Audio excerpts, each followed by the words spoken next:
Good morning. My name is Audra, and I will be your conference operator today. At this time, I would like to welcome everyone to the ConnectOne Bancorp, Inc. Second Quarter 2025 Earnings Call. Today's conference is being recorded. All lines have been placed on mute to prevent any background noise. After the speaker's remarks, there will be a question-and-answer session. If you would like to ask a question during this time, simply press the star key followed by the number 1 on your telephone keypad. If you would like to withdraw your question, press star 1 again. At this time, I would like to turn the conference over to Sia Vancia, Chief Brand and Innovation Officer. Please go ahead. Good morning and welcome to today's conference call to review ConnectOne's results for the second quarter of 2025 and to update you on recent developments. On today's conference call will be Frank Sorrentino, Chairman and Chief Executive Officer, and Bill Burns, Senior Executive Vice President and Chief Financial Officer. I'd also like to caution you that we may make forward-looking statements during today's conference call that are subject to risks and uncertainties. Factors that may cause actual results to differ materially from expectations are detailed in our SEC filings. The forward-looking statements included in this conference call are only made as of the date of this call, and the company is not obligated to publicly update or revise them. In addition, certain terms used in this call are non-GAAP financial measures, reconciliations of which are provided in the company's earnings release and accompanying tables or schedules, which have been filed today on Form 8-K with the SEC and may also be accessed through the company's website. I will now turn the call over to Frank Sorrentino. Frank, please go ahead. Thanks, Sia, and thank you all for joining us this morning to discuss ConnectOne's second quarter, which reflects continued momentum in executing our strategy alongside successful integration of the largest merger in our company's history. On June 1st, ConnectOne Bank officially launched as a unified entity, completing the legal close of our merger, First of Long Island Bank. This milestone marks the beginning of an exciting new chapter for us, one that significantly enhances our scale and positions us to accelerate growth across all our markets, especially on Long Island. In line with ConnectOne's unique approach to M&A, we deployed a deliberate and focused effort to maximize synergy, both in preparation for and immediately following the close of the combination. The results are already clear, compelling, and a direct reflection on our ability to execute. Yet overwhelmingly strong client retention, demonstrating the success of our integration efforts and the continued loyalty of our combined client base. Steady momentum in new client onboarding, as well as meaningful traction on new business opportunities. We had strong core deposit growth, including gains in DDA balances for both existing and newly acquired relationships. We're also seeing strong loan demand as we combine ConnectOne's deep expertise with significant growth opportunities across our new markets. We entered the back half of 2025 with a solid and diverse pipeline. This includes C&I, construction, SBA, and residential lending growth. Prior to Bill providing additional details about the merger and its positive impact on our financials and performance metrics, I'd like to emphasize a few things. Our assets now stand at nearly $14 billion, $11.2 billion in loans and $11.3 billion in deposits, while our market capitalization today exceeds $1.2 billion. This quarter, we organically grew client deposits by a record amount, improving our loan-to-deposit ratio to 99% at the end of the second quarter, down from 106% as of March 31st. Non-interest-bearing demand composition now exceeds 21% of total deposits, up from 18% as of year-end, reflecting both the merger and our client-focused, relationship-based approach. Additionally, while this transaction propelled us to above $10 billion asset threshold, ConnectOne was already well prepared to cross this hurdle. We've proactively managed the associated regulatory requirements and, as a result, anticipate only modest expense growth while remaining well positioned to continue our growth trajectory. Next, I'm also extremely pleased to welcome our newest members to our talented team. Deep expertise in community banking aligns with our client-first culture and strategy. I'm equally proud of the commitment and dedication shown by our team immediately coming together as one organization. The energy in our combined team is palpable, and our bench strength and momentum position us to execute on the opportunities in our market. We had a flawless day one brand transition, followed by the successful completion of a full systems conversion just 2 weeks later. Leading up to and throughout the transition, we placed a strong emphasis on delivering a seamless client experience. We proactively tripled our call center capacity to ensure responsiveness and continuity to address client needs in real time. Our clients were provided with broad access to the team, and I personally met with many, reinforcing our commitment to relationship banking that defines ConnectOne. As a result, we not only managed the conversion in under 30 days, we did so with excellent client and deposit retention, while also growing balances and setting the stage for enhancing those relationships. Today, we're operating as one unified company, single culture, consistent brand presence, and a shared vision. We're one team, fully aligned, and better positioned than ever to drive organic growth, create long-term shareholder value. And with that, I'll turn it over to Bill. All right. Thank you, Frank. Good morning to everyone on the call. I want to start by reiterating that we are truly thrilled with the First of Long Island merger. It's strategic in that it expands our geographic footprint and client base. It's also financially disciplined and compelling, strengthens our balance sheet, enhances our key financial metrics, and ultimately boosts our franchise value. Now, with any merger, particularly in the early stages of a transaction that closed mid-quarter, it can be challenging to digest what's going on behind the numbers. Therefore, I want to delve into some key areas to provide greater clarity. First and foremost, I want to highlight the exceptionally strong deposit and funding trends that ConnectOne is generating right out of the gate. On a combined company basis, non-interest-bearing demand deposits increased by more than $100 million since March 31st, or approximately 15% annualized. And over the same time frame, total deposits are up an annualized 8%, which reflects solid performance, but it's even more encouraging that when you factor in a $200 million decline in broker deposits, our true core balances have increased by more than $500 million, or 17% annualized. And with that robust deposit growth, we've been able to reduce wholesale Federal Home Loan Bank borrowings by about $200 million. Another point we want to highlight is the loan-to-deposit ratio improvement. Pre-merger, our first quarter loan-to-deposit ratio was 106, declining to 101 on a pro forma combined basis on March 31st. Fast forward to today, strong deposit growth, the ratio has improved even further to a couple of percentage points below 100. Going forward, we expect to operate at about that 100% threshold.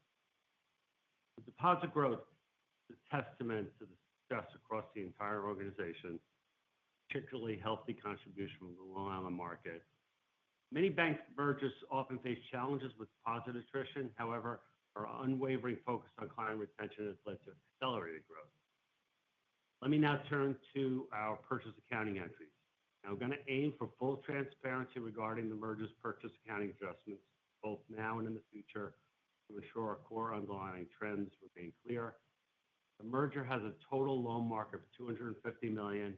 That's comprised of a $207 million fair value accretable mark and a $43 million non-accretable mark. Fair value mark of $205 million reflects a 6.6% discount to First of Long Island's $3 billion loan portfolio. A good portion of that is attributable to the $1.1 billion in residential loans we're taking on. They have a relatively longer duration. $43 million non-accretable mark on $270 million of PCD loans largely reflects a portion of First of Long Island's New York City regulated portfolio. When you combine that non-accretable mark with the accretable mark on the PCD loans, those loans are now being carried on our balance sheet at about 70 cents of the dollar. I want to remind you that First of Long Island had a long-standing track record of pristine credit quality. Nearly all of the rent-regulated loans are performing. Nevertheless, under GAAP, conservatively and appropriately allocated a healthy reserve due to the higher cap rates currently being applied to the subsegment. Now, earnings accretion will be considerable. We are projecting them to be approximately $9.8 million per quarter for 2025, declining to $9.2 million per quarter in 2026, and $7.9 million per quarter in 2027. I'll address the impact of the accretion on our margin this year. Now, the provision and allowance, I'm going to talk about that a little bit. The total provision for credit losses for the second quarter was $35.7 million, including a day one provision, First of Long Island, $27.4 million, and an operating provision of $8.3 million. Now, that $8.3 million is higher than usual for ConnectOne. It was largely due to upward adjustments in our quantitative loss factors resulting from the merger, particularly attributable to the longer duration loan portfolio acquired. So in my view, the impact to CECL modeling is more or less a one-time adjustment. As such, all things equal, we expect lower levels of quarterly provisioning for the remainder of 2025. As many of you are aware, there is a pending rule change that would eliminate the day one provisioning. We will be able to reverse that charge in the future should it become effective. That would flow through earnings and add about 15 basis points to the TC ratio. Let me review the merger charges and cost saves so far. So far, we've recognized $40 million in aggregate merger charges, and my expectation is we'll record up to an additional $10 million over the next quarter or two. Target was approximately $52 million, so expect to remain below that after the full recognition. In terms of cost saves, we are on track. First thing I want to explain is that the second quarter was a mixed bag, just 1 month of a combined expense base and significant merger charges. Calibrating for those items, our expense base is what I've expected. Going forward, as a 100% combined company, 2025 quarterly expenses are projected in the $55 million range, while in 26, the quarterly run rate is likely to be slightly higher, 56 to 57 million. And these projections are consistent with the achievement of our 35% previously announced target. Just the other income line for a moment. Pre-merger, ConnectOne standalone was running at $4 to $5 million. On a merged basis, that's going to go up to $6.7 million per quarter for the next few quarters, reflecting continued build of our SBA business against the Long Island market, while we also expect both lie to be an increasing source of gains on sale. Let me talk a little about the net interest margin. As always, there are many moving parts, but overall, we expect continued expansion. Those moving parts include the merger and purchase accounting, organic widening as our deposit mix and loan pricing continue, sub-debt issuance we just did, and redemptions coming up, and Fed rate cuts. So a lot of moving parts there. Our computations call for an approximate increase to our margin of 10 basis points for each of the third and fourth quarters versus the 3.06 report quarter two. That results in a net interest margin of about 3.25 for the further expansion expected through 26. That estimate assumes just one rate cut in 25. In terms of projected return on assets and return on tangible common equity, we're still comfortable with the previously announced 1.2% ROA, 15% return on tangible common equity as we head to 26, but we will refresh that analysis once we have a full quarter behind us. I'm hopeful for an even better outlook. Credit quality. The metrics saw significant improvement due to the merger and the workout and sale of certain impaired loans. Our non-performing asset ratio improved dramatically, just 0.28% from 0.51% a year ago. And the ACL as a percentage of loans jumped to 1.4% from just 1%, although the significant increase reflects the non-accretable mark. Charge-offs remained in a reasonable range of 22 basis points per quarter. There's no significant increase expected. CRE concentration ratio, as expected, it ticked up slightly to 438%. But with the merger, reduced CRE composition in the loan portfolio, and higher earnings projections, we anticipate a sub-400 level by the end of 2020. I know you'll have questions about loan growth. Frank spoke to it a little bit. Organically speaking, the loan portfolio has recently remained relatively flat, largely due to elevated payoffs. Having said that, we continue to see solid demand. The pipeline continues to grow. And along those lines, our capital remains strong to support growth. The Bancorp tangible common equity ratio stands above 8% at 8.1. Will trend upwards with strong levels of retained earnings, while the bank's CET ratio today remains above 12%, down just a little from before the acquisition, and that reflects First of Long Island's lower risk-weighted assets composition. With that, I'll turn it back over to Frank, and we'll take some of your questions. Thank you, Bill. As you just heard, proud that we've been able to successfully close and immediately integrate this merger while also delivering on our strategic objectives as planned. We acquired culture complementary turnkey organization in an adjacent market, enviable client base, and proven track record. Our markets are ripe with opportunities for a truly client-focused bank. Our expanded footprint and team, coupled with the momentum we've built, lay the foundation for a strong second half. As we move through the second half of the year, we look forward to driving growth and creating long-term value for our clients, team members, and our shareholders. Let me close by saying that our company was undervalued before. Today, I truly believe our valuation is even more compelling. ConnectOne is one of the best investments. As always, we appreciate your interest in ConnectOne Bancorp. Thanks again for joining us today. And with that, I'd like to turn it over for some questions. Operator? Thank you. We will now begin the question and answer session. If you have dialed in and would like to ask a question, please press star one on your telephone keypad to raise your hand and join the queue. If you would like to withdraw your question, simply press star one again. We'll go first to Feddie Strickland at Hovde. Hey, good morning, Frank and Bill. Hi, Feddie. It's great to see the criticized and classifieds as well as the NPAs down in the quarter. Are there any other opportunities in the back half of the year to maybe reduce those even a little further? They're already pretty low, but just wonder if there's any big bogeys there. He's asking about our projection with classified and criticized.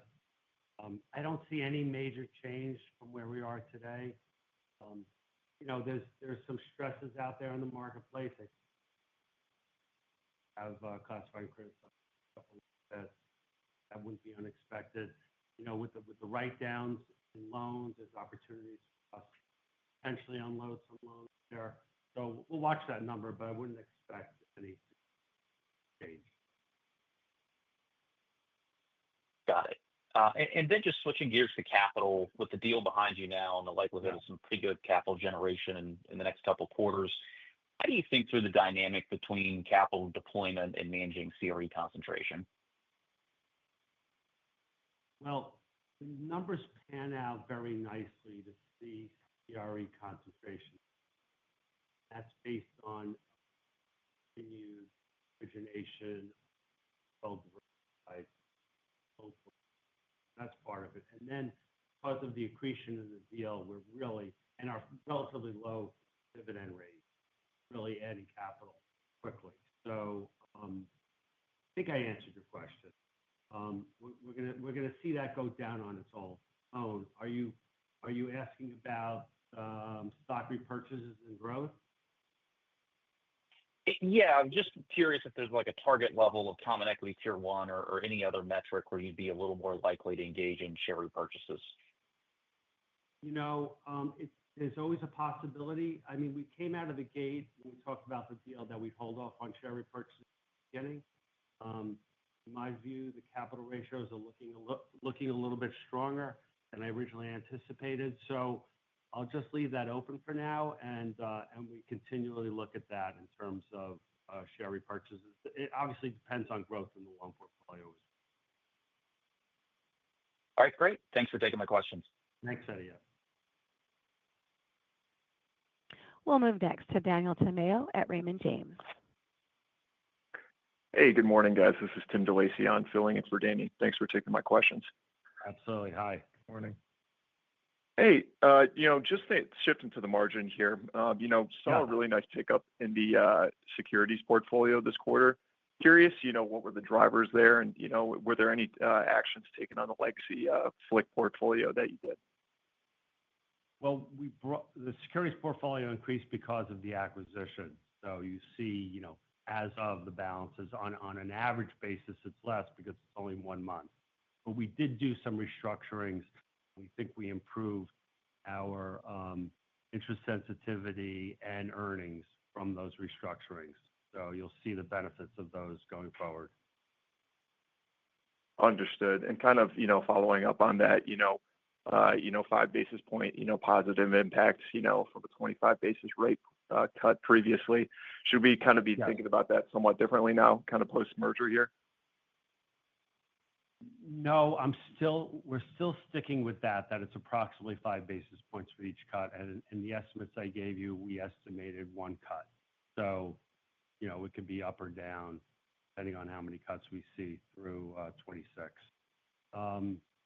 As we build a bigger non-interest-bearing deposit base, that would reduce the benefit of rate cuts, but it would improve the overall interest rate profile of the company. Okay, understood. Thank you. Great color there. And then finally, just looking at reserve levels here going forward, Yeah. standing at, 140 here, obviously a little bit elevated relative to historical levels. So how should we be thinking about those, levels kind of trending from here? Well, I did try to mention that we were up slightly excluding the non-accretable reserve. So that was the reason for the jump.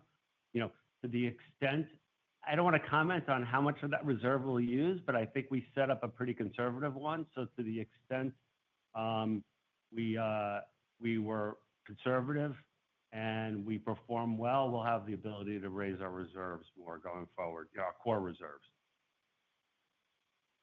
Great. Awesome. Thanks, guys. Appreciate you taking my questions this You're morning. welcome. Yep. And as a reminder, if you would like to ask a question, please press star one. We'll go next to Tyler Cacciatore at Stephens Inc. Hey, good morning. This is Tyler Hi. on for Matt Brees. Yes. Okay. Sorry if I missed it. I Yeah. think you said the reserve was a bit higher due to increased cap rates on regulated housing. Do you know the cap rates that were used for that? Well, this is in our purchase accounting. Okay. Okay. And when you look at purchase accounting, you have to look as a buyer as we do. That's what purchase accounting means. We're buying those loans. So you use cap rates that a buyer would use. So they probably ranged anywhere from 6.5% to 8.5%. For the purchase accounting adjustment. If you get the loan appraised, you might see lower rates, cap rates, but we use higher cap rates as a potential buyer of the loans. Okay, great. That helps. And then moving on to deposits, it was nice to see DDAs above 20% with the deal. Yep. How do you feel about that number going forward? And is growing that realistic given the current environment? And then if you could just talk a little bit about overall composition and growth heading forward. Yeah, I think there's a lot of opportunity to continue the trend of growing DDA higher relative to the entire portfolio. And part of that is, the mix of the loan portfolio as we continue to execute on C&I and other opportunities in the marketplace that come naturally with deposits, and having what is a pretty substantial now presence on Long Island that had a higher DDA balance to begin with. We think there's some real great opportunities there to enhance a lot of the relationships that were formed there over the years. So I would say really look forward to continuing to build the book in a way that helps to keep the loan deposit ratio low and the DDA balance is growing and a very well diversified loan book. And I'll just say we're certainly off to a really great start, so I'm pretty optimistic. Okay, great. Thank you. And then if I could just squeeze one more in. I know you talked a little bit about the loan pipeline heading forward. What are the yields you're seeing on that right now? And then if you could give us some sense for near-term growth projections. I think on last quarter's call, you spoke about 5% for the year. What do you see heading forward? Well, first, the loan rate on our pipeline is 6.77. Okay, that's a weighted average rate. In terms of the growth rate, we want to tell you that we are originating a lot of loans, and so there's still a lot of demand out there. The reason for the lower than anticipated growth has been payoffs. So it's hard to say going forward, but I'd say we'd be in this, single digit going forward, for the next 6 months. It could be in the low single digits, could be mid-single digits. Frank, do you agree with me? Yeah, I like to characterize it as strong loan demand. How much that translates into actual balance sheet growth is still a little bit subject to some of the payoffs. By the way, a number of the payoffs we're seeing, we're happy to see. So overall, I think it gives us a better balance sheet going forward. I have to tell you, we seem to be very happy with both what's in the pipeline, what's coming off, and what the balance sheet should look like at year-end, both from a composition standpoint, earnings yield, depository relationships, all the things that we've been working for. Whether we grow at 2%, 5%, 6%, I don't want to say it doesn't matter, but to the extent that we can get the balance sheet that we want and we can continue to focus on treating our clients in the way that they want to be treating and being the bank that they choose as their number one institution, that's where we see success coming from. And that will translate into a profitable model. Great. Thank you. That'll be it for me. And that concludes our Q&A session. I will now turn the conference back over to management for closing remarks. Well, I want to thank everyone again for your time today. We look forward to speaking with you again during the third quarter earnings call. With that, and everyone, enjoy your summer. And this concludes today's conference call. Thank you for your participation. You may now disconnect.